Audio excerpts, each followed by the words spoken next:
추간판 탈출증의 원인이 퇴행성 그리고 생활습관 두 가지가 큰 원인이라고 말씀을 드렸는데요.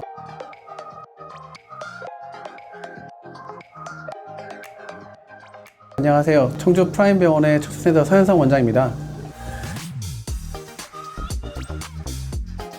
척추에 대해서 먼저 이해를 시켜드릴 텐데요. 척추는 이렇게 보시는 척추체는 뼈가 있고요. 흔히 얘기하는 디스크가 존재하게 됩니다. 디스크도 보면 디스크가 층이 두 개로 되어 있어요. 안에 수액이라고 몰랑몰랑한 이제 수액이 있는데 이게 젤리 같기 때문에 누르면 그냥 터져버리기 때문에 터지지 말라고 옆에 띠처럼 섬유 유리나 띠가 이제 감싸고 있는 구조입니다. 척추가 이렇게 구부렸다 폈다 하면서 이제 충격을 이제 흡수해 주는 건데요. 디스크도 계속 충격을 계속 받게 되면 디스크를 싸고 있는 섬유는 얇아지면서 디스크가 터지거나 그런 것들을 추간판 탈출증이라는 파일이라고 부르게 됩니다.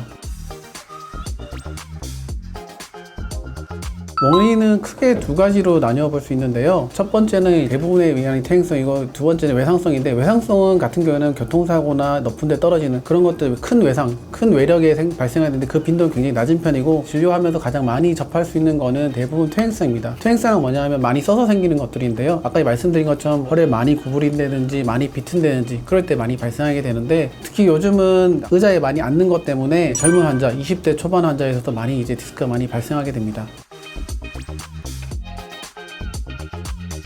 추간판 탈출의 증상은 여러 가지가 있는데, 이제 허리에 신경이 있는데요. 신경도 척수라는 게 있고, 그 다음 이제 신경 뿌리근이 있는데, 어느 부위가 눌려야 증상이 굉장히 다르게 나타납니다. 예를 들어 허리 같은 경우에는 신경이 6개가 있는데, 어느 부위가 눌리냐에 따라서 허리만 아픈 분도 있고, 엉덩이나 다리 쪽은 내려오게 되는데, 특히 환자분이 허리만 아프신 경우에는 디스크를 잘 의심하지 않을 수도 있는데, 혹시나 다리를 들어 올려 보거나 허리를 구부릴 때 통증이 더 악화되면 디스크를 의심할 수 있습니다.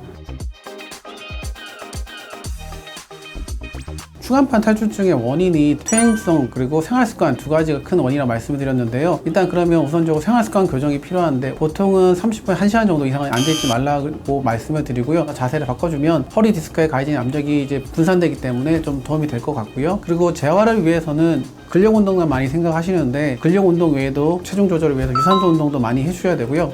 대신 유산소 운동을 하실 때는 걷는 것도 도움이 되는데, 걸으실 때 약간 빠른 걸음으로, 보통 이제 런닝머신 하면 6이나 7 정도로 조금 빠른 걸음 했을 때 체중 조절이나 근력 강화에 도움이 됩니다. 척추 기립근 강화 운동을 하시는 게 도움이 되는데요. 척추 기립근 강화 운동에는 가장 대표적인 건 플랭크라는 운동이나 풀스쿼트와 하프스쿼트 아니게 됩니다. 풀스쿼트는 엉덩이나 허벅지 근육 발달시킨 거지만, 하프스쿼트 같은 경우에는 척추 기립근 발달에 도움이 됩니다. 하지만 하프스쿼트 같은 경우에는 운동을 하실 때 무릎이나 다른 관절이 다칠 수 있기 때문에 운동 방법을 숙지하시고 운동하시는 게 도움이 될 것 같고요. 밖에서 많이 하실 수 있는 뒤꿈치 들어올리기 운동도 대표적인 허리 근력 강화 운동이 되겠습니다. 감사합니다.